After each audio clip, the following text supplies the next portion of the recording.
On more than one occasion in 1966 and 1967, during a performance, John Coltrane took the microphone out of his hand, beat his chest, and sang into the microphone. Rashid Ali has described it as a kind of premature epilogue, the consequence of having played everything there was to play. I'd say, Train, man, why are you doing that, beating on your chest and howling on the microphone? Ali remembered in an interview, he'd say, man, I can't find nothing else to play on the horn. He exhausted the saxophone. He couldn't find nothing else to play.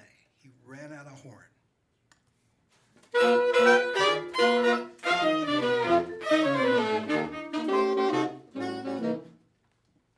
Did I ever tell you I was there the night Train ran out of horn? There he was on stage, his sax hanging around his neck, screaming into the mic, beating on his chest, and everyone was flipping out on it.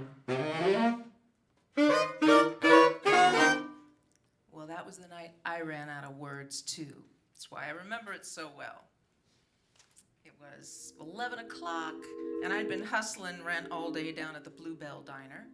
And who can even think of writing after 10 hours of BLT's Hold the Mayo?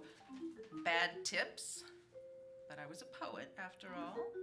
And even though my dogs weren't just barking, they were baying at the frickin' moon.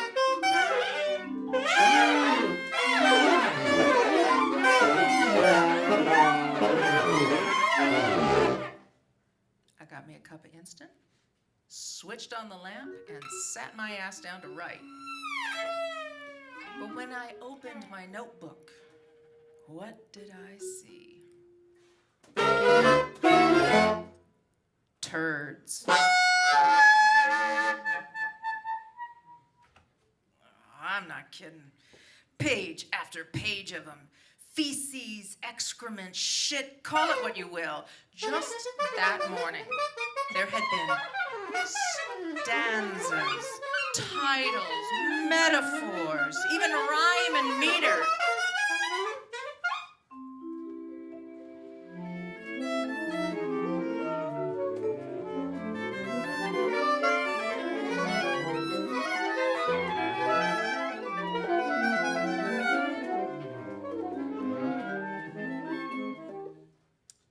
Now remember, this was 1966, and we still slept with our dog-eared Auden underneath our pillows, new poets of England and America by our beds, hoping that by osmosis we'd imbibe deft, exquisite quatrains and subtle irony.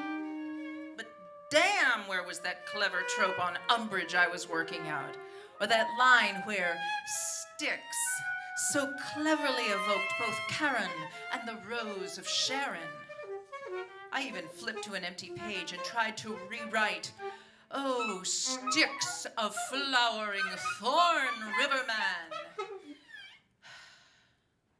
But black blobs of feculent ink kept oozing onto the page. So I sprang up, beating my chest and screaming that I was nothing but a goddamn digestive tract, all mouth and stomach and dumb intestines, taking stuff in one end and shitting it out the other like some blind earthworm squirming all over the page. He probably even threw some slim volumes at the wall. It gets a little dim at that point. But the next thing I know, my old man is slipping me a 5-spot just to get me out of the house, out of his hair.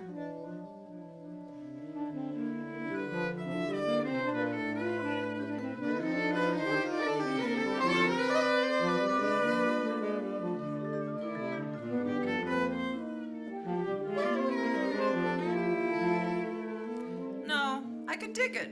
It was cool. I can still feel how the January air slapped my burning cheeks as I fell into the street. It was like Bogey slapping some sense into a hysterical broad.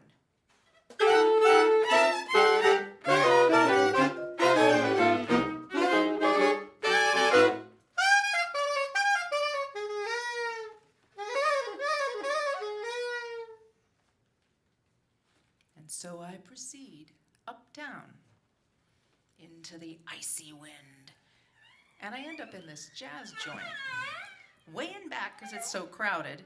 And it takes me a half an hour to get to the bar for a Miller High Life, which cools me out enough to notice it's Train.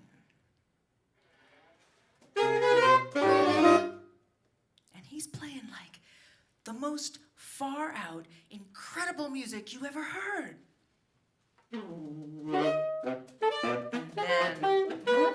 Then he's banging on his chest, and he's screaming, just like I was before.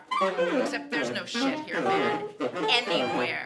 And this guy's out of horn because he's played it all, every last possible and impossible note.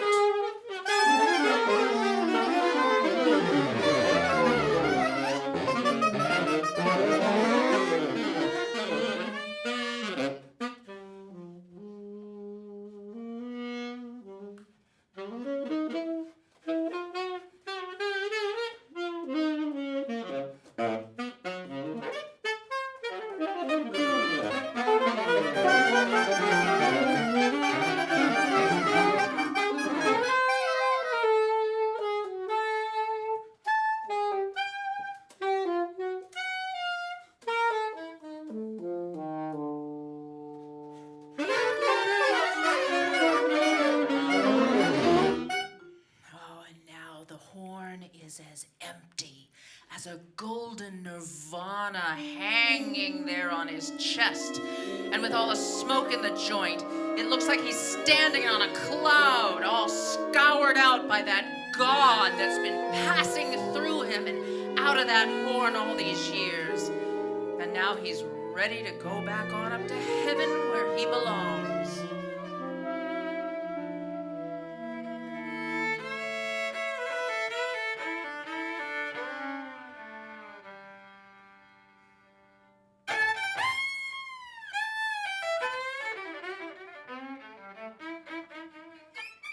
And me? Oh, I'm ready for the outhouse, or the diarrhea ward at Bellevue, or worse. And 6 or 7 Millers later, somehow I'm waking up next to my old man, and the alarm clock's making a bad pun on Bluebell, Bluebell, Bluebell, where they're waiting for me, for their eggs over easy and a side of toast.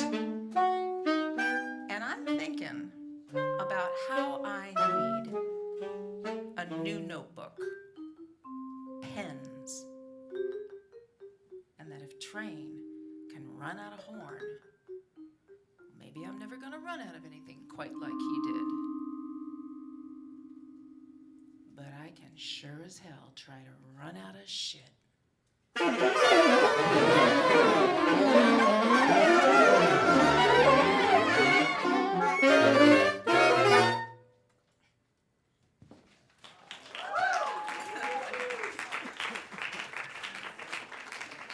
Hopefully we will not complete that last sentence during tonight's concert.